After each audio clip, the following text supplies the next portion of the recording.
ꯃꯌꯥꯝ ꯃꯦꯅꯤꯐꯦꯁꯇꯦꯁꯟꯒꯤ ꯚꯤꯗꯤꯑꯣ ꯑꯃꯈꯛꯇꯪ ꯌꯦꯡꯃꯤꯟꯅꯁꯤꯀꯣ ꯁꯤꯒꯤꯁꯦ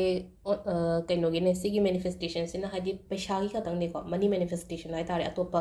ꯑꯦꯛꯖꯥꯝꯒꯤ ꯅꯠꯇꯦ ꯊꯕꯛꯀꯤ ꯅꯠꯇꯦ ꯂꯛꯀꯤ ꯅꯠꯇꯦ ꯖꯁ ꯄꯩꯁꯥꯒꯤ ꯑꯣꯏꯅ ꯑꯗꯣ ꯈ꯭ꯋꯥꯏ ꯐꯥꯔꯁꯇꯀꯣ ꯀꯦꯟꯗꯜ ꯑꯃ ꯂꯧꯕꯤꯔꯁꯤꯀꯣ ꯀꯦꯟꯗꯜ ꯏꯆꯝ ꯆꯝꯕ ꯀꯦꯟꯗꯜ ꯑꯃ ꯁꯨꯃꯥꯏꯅ ꯂꯧꯔꯁꯤꯀꯣ ꯑꯉꯧꯕ ꯂꯧꯕ ꯌꯥꯏ ꯑꯁꯪꯕ ꯂꯧꯕ ꯌꯥꯏꯀꯣ ꯑꯁꯪꯕ ꯂꯧꯔꯒꯅ ꯌꯥꯝꯅ ꯍꯦꯟꯅ ꯐꯔꯦ ꯍꯥꯏꯗꯤ ꯒ꯭ꯔꯤꯟꯁꯦ ꯑꯩꯈꯣꯏꯅ ꯑꯗꯨꯝ ꯁꯤꯖꯤꯟꯅꯗ꯭ꯔꯥ ꯍꯥꯏꯗꯤ ꯄꯩꯁꯥꯒꯤ ꯃꯦꯅꯤꯐꯦꯁ ꯇꯧꯕ ꯃꯇꯝꯗ ꯒ꯭ꯔꯤꯟ ꯀꯂꯔꯒꯨꯝꯕꯁꯦ ꯁ꯭ꯇꯣꯟꯗ ꯑꯣꯏꯔꯣ ꯅꯠꯇ꯭ꯔꯒ ꯑꯇꯣꯞꯄ ꯀꯩ ꯍꯥꯏꯅꯤ ꯑꯩꯈꯣꯏꯒꯤ ꯏꯕ ꯈꯣꯠꯄ ꯃꯨꯛ ꯃꯆꯨꯁꯨ ꯑꯁꯪꯕ ꯁꯤꯖꯤꯟꯅꯩꯅꯀꯣ ꯑꯗꯨ ꯁꯨꯃꯥꯏꯅ ꯀꯩꯅꯣ ꯇꯧꯔꯒ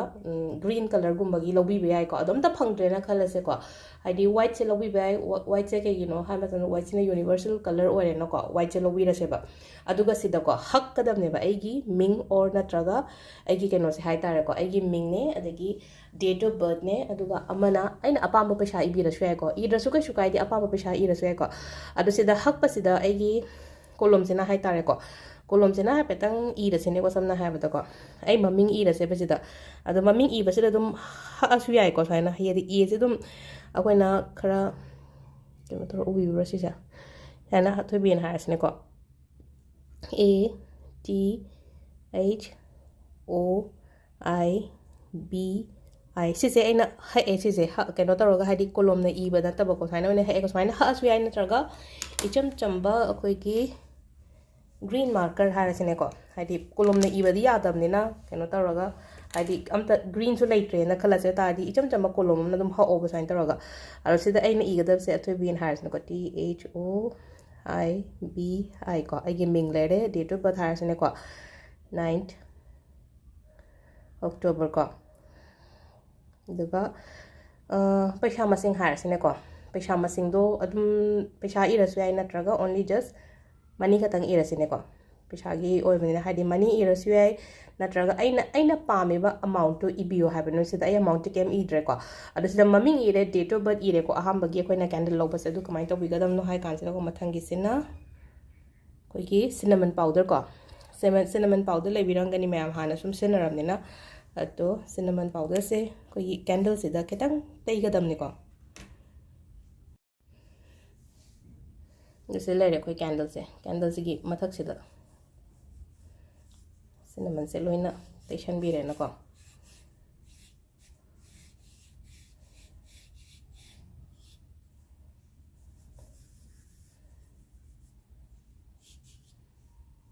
ꯁꯤ ꯂꯩꯔꯦꯀꯣ ꯂꯣꯏꯅꯃꯛ ꯊꯨꯡꯉꯦ ꯁꯤꯅꯃꯟ ꯄꯥꯎꯗꯔꯁꯦ ꯂꯧꯔꯒ ꯃꯊꯪꯒꯤ ꯁ꯭ꯇꯦꯞꯁꯤꯅ ꯁꯤ ꯃꯩ ꯊꯥꯟꯕꯤꯔꯁꯤꯀꯣ ꯀꯦꯟꯗꯜꯁꯦ ꯑꯗꯣ ꯁꯤꯗ ꯂꯩꯔꯦ ꯑꯍꯥꯟꯕꯒꯤ ꯍꯥꯏꯇꯥꯔꯦꯀꯣ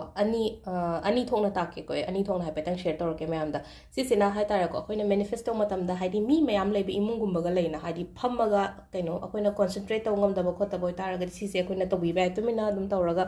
ꯁꯤ ꯑꯩꯈꯣꯏ ꯀꯦꯟꯗꯜꯁꯦ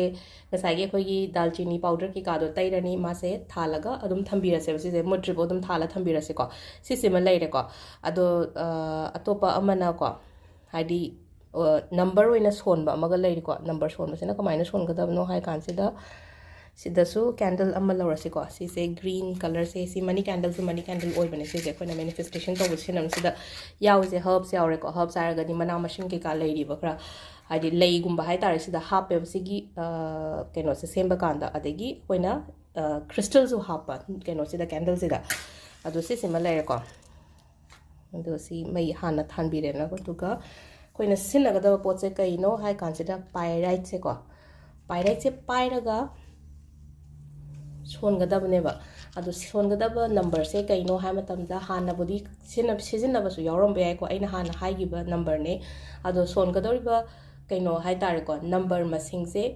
94ꯔꯛ ꯁꯣꯟꯗꯣꯏꯅꯦꯀꯣ 94ꯔꯛ ꯁꯣꯟꯕꯤꯌꯣ ꯑꯗꯨꯒ ꯁꯤꯒꯤ ꯀꯦꯟꯗꯜꯒ ꯄꯥꯏꯔꯥꯏꯠꯀꯁꯤꯒ ꯍꯥꯏꯗꯤ ꯍꯧꯕꯤꯈ꯭ꯔꯒꯗꯤ ꯅꯨꯃꯤꯠ 94ꯅꯤ ꯇꯧꯕꯤꯒꯗꯕ ꯁꯄꯣꯁ ꯑꯩ ꯉꯁꯤꯗꯒꯤ ꯍꯧꯔꯦꯅ ꯈꯜꯂꯁꯦꯕ ꯉꯁꯤꯗꯒꯤ ꯍꯧꯔꯒꯗꯤ 45 times 44 days ꯇꯧꯕꯤꯒꯗꯕꯀꯣ ꯑꯗꯣ ꯁꯣꯟꯒꯗꯧꯔꯕ ꯅꯝꯕꯔꯗꯣ ꯍꯥꯏꯐꯦꯠꯇꯪ ꯅꯣꯠ ꯗꯥꯎꯟ ꯇꯧꯁꯤꯟꯕꯤꯔꯣꯀꯣ ꯃꯌꯥꯝ ꯑꯗꯣ ꯑꯗꯨꯝ ꯁꯨꯃꯥꯏꯅ ꯑꯗꯨꯝ ꯐꯝꯕꯤꯔꯒ ꯍꯥꯏꯇꯥꯔꯦꯀꯣ ꯈꯨꯠꯁꯤꯗ ꯉꯁꯥꯏꯒꯤ ꯑꯩꯈꯣꯏꯒꯤ ꯄꯥꯏꯔꯠꯀꯤ ꯑꯩꯈꯣꯏ ꯁ꯭ꯇꯣꯟꯁꯦ ꯄꯥꯏꯕꯤꯔꯒ ꯑꯩꯈꯣꯏꯅ ꯁꯣꯟꯒꯗꯧꯔꯤꯕ ꯅꯝꯕꯔꯁꯦ 520741 ꯀꯣ 520741ꯁꯦ 94ꯔꯛ ꯀꯣ ꯑꯗꯣ ꯁꯄꯣꯁ ꯁꯣꯟꯕ ꯍꯧꯔꯦ 94ꯔꯛ ꯀꯃꯥꯏꯅ ꯁꯣꯟꯒꯗꯒꯦ ꯍꯥꯏꯗꯤ 94ꯔꯛ ꯍꯥꯏꯗꯤ ꯍꯥꯏꯐꯦꯠꯇꯪ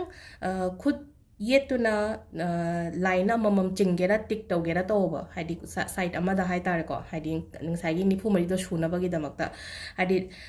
nipu mari si hanai thoga hadi khut oisina line amamam kak pa hai tare ko sign taraga site amada hai tare khut oisi zo khari hon dare na ko hadi nipu mari do kamaina theka dage kamaina shon ga dage habado ala son bate 520741 520741 520741 520741 520741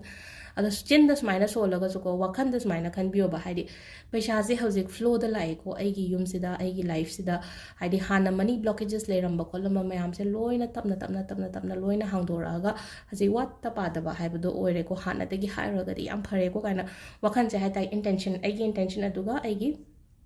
aina pambe poto hana phange khole haina wakhan do khan bi ba hai tare ko sida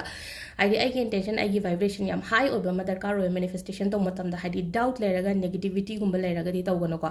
hazik si aina 44 days tawgono me sida hai kitang mood of rock pa ya mata dai kan da tawbi gano ba khara thengera ngangera ko hai aina mind do pura fresh oring heda dai kan da tawbi ba hai tare ko adu si sima tawbi ba are 44 days kano 44 times ko ado sigi pyrite ko pyrite se dum 100 gram gumba kai gumba dum aina lobi bayani ko dum sigi pot se ado hana su loi lobi ramane na khamba da haidi anambana haidi ai phanam thagram ne pyrite se sigi se ado hadi su dum kano